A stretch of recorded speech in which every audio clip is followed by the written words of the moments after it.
If you've ever looked at home prices and thought, "There's no way I'll ever afford that," you're not alone. Every day, millions of people assume that buying a home requires a huge salary, perfect credit, and hundreds of thousands saved in the bank. But here's the surprising truth. The income you think you need to buy a house is often very different from the income you actually need. And in some cases, people earning ordinary incomes are buying homes while higher earners remain stuck renting. So what's the real number? How much income do you actually need to afford a home without going broke? And more importantly, how do banks decide whether you qualify? Because once you understand the hidden math lenders use, you'll realize something powerful. Buying a home isn't just about income, it's about strategy. In this video, we'll break down the real formula banks use to calculate how much house you can afford, the exact income ranges needed for different home prices, the hidden costs most first-time buyers underestimate, and the smart strategies people use to buy homes sooner than they thought possible. By the end of this video, you'll know whether you're closer to owning a home than you think. And if you enjoy learning the real rules of money, investing, and building wealth, consider subscribing for more videos like this. Now, let's start with the biggest misconception about buying a house. Most people think the biggest factor in buying a home is your salary, but banks actually care about something else more. They care about your debt-to-income ratio. This is the percentage of your monthly income that goes toward paying debts.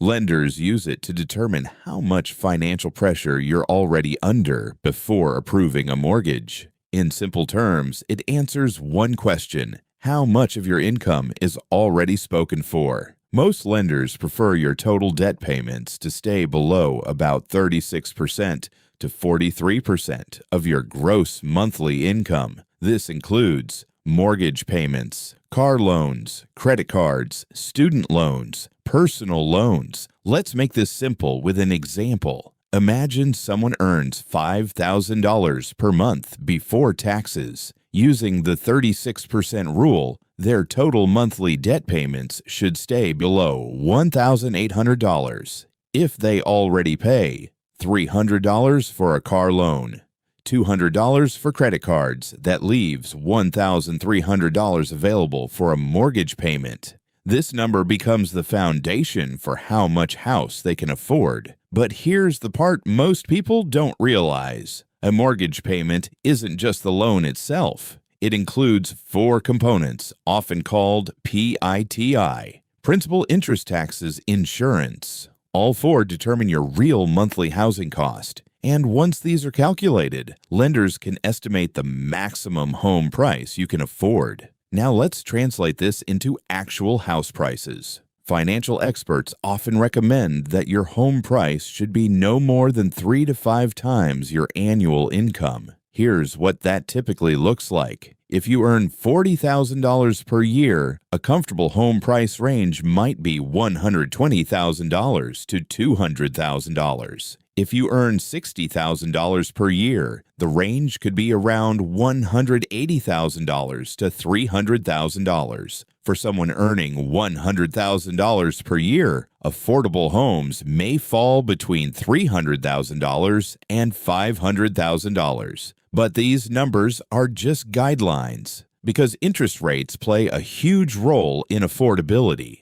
When mortgage rates are low, buyers can afford larger homes with the same income. But when rates rise, affordability drops dramatically. For example, a $300,000 mortgage at a 3% interest rate might cost around $1,265 per month. But at 7% interest, that same mortgage jumps to about $1,996 per month. That's over $700 more every month for the exact same house. This is why housing markets change so dramatically when interest rates move. It's not always the home prices that change first. It's the monthly payment. And this brings us to another major factor that determines how much income you need to buy a home: your down payment.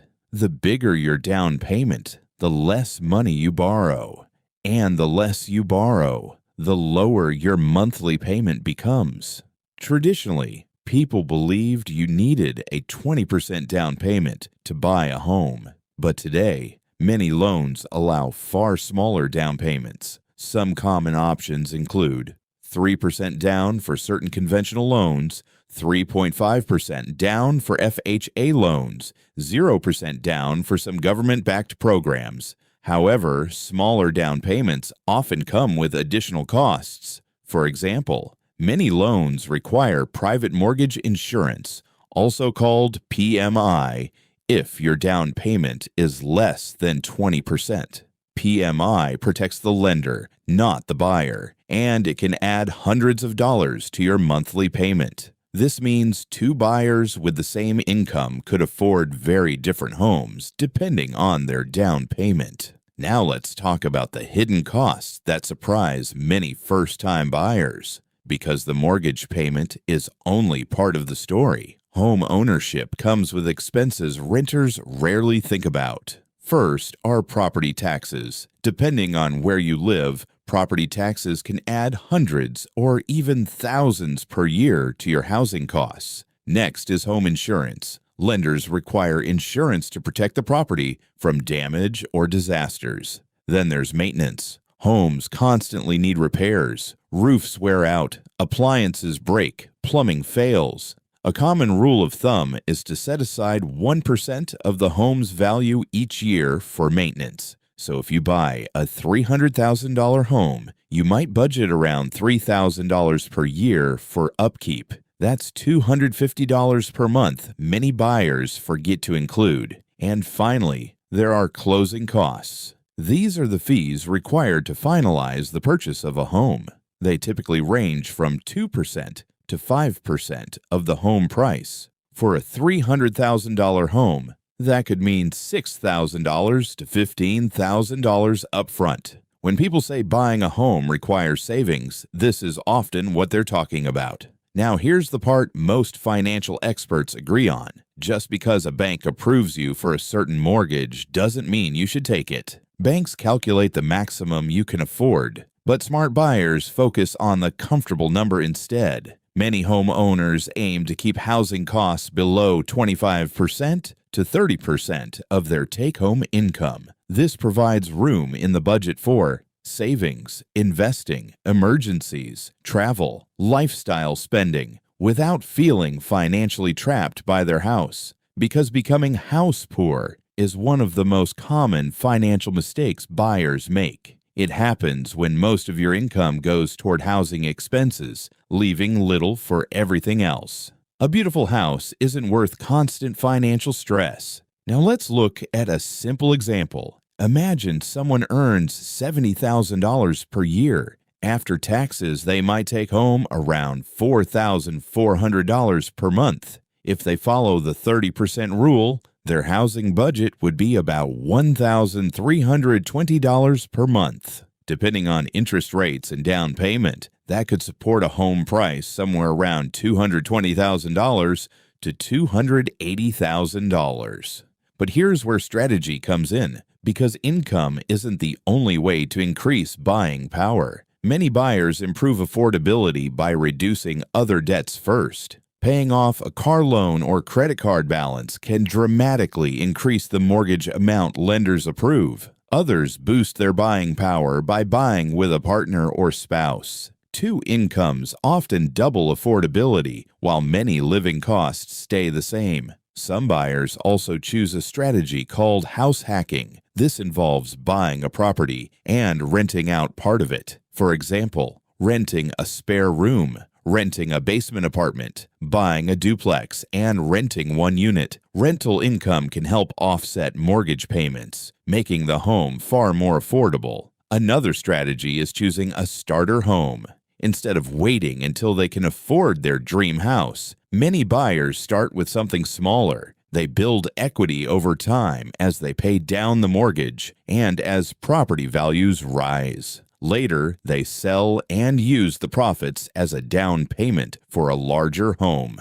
This step-by-step approach has helped millions of people move up the property ladder. Now, here's an important mindset shift many first-time buyers overlook. Buying a home is not just a lifestyle decision, it's also a financial strategy. Every mortgage payment builds equity, the portion of the home you actually own. Over time, this equity can grow significantly. Historically, real estate prices tend to rise over long periods, although markets can fluctuate in the short term. This is why homeowners often build wealth faster than renters over decades. But that doesn't mean buying is always the right move. If you plan to move within a few years, renting can actually be the smarter financial choice, because buying and selling homes comes with transaction costs. Real estate commissions alone can take 5% to 6% of the sale price when selling a home. So many financial planners recommend buying only if you expect to stay for at least 5 years. This allows time for property appreciation and equity growth to outweigh the costs. Now let's bring everything together. The income you need to buy a house depends on several key factors: your income, your debts, interest rates, your down payment, local housing prices, and your lifestyle budget. Two people with the same salary can afford very different homes depending on these factors. But a simple guideline many buyers use is this: aim for a home price between 3 and 5 times your annual income, while keeping housing costs below 30% of take-home pay. If you follow that framework, you're far less likely to struggle financially after buying. And remember this: home ownership is not a race. Some people buy at 25, others buy at 35 or 45. What matters most is buying when it fits your financial situation, not when social pressure says you should. Because the goal isn't just to own a house. The goal is to own a house while still building wealth and living comfortably. If this video helped you understand how home affordability really works, consider liking the video and subscribing for more content about money, investing, and building long-term financial security. And remember, buying a home isn't just about how much you earn, it's about understanding the rules of the game and using them to your advantage.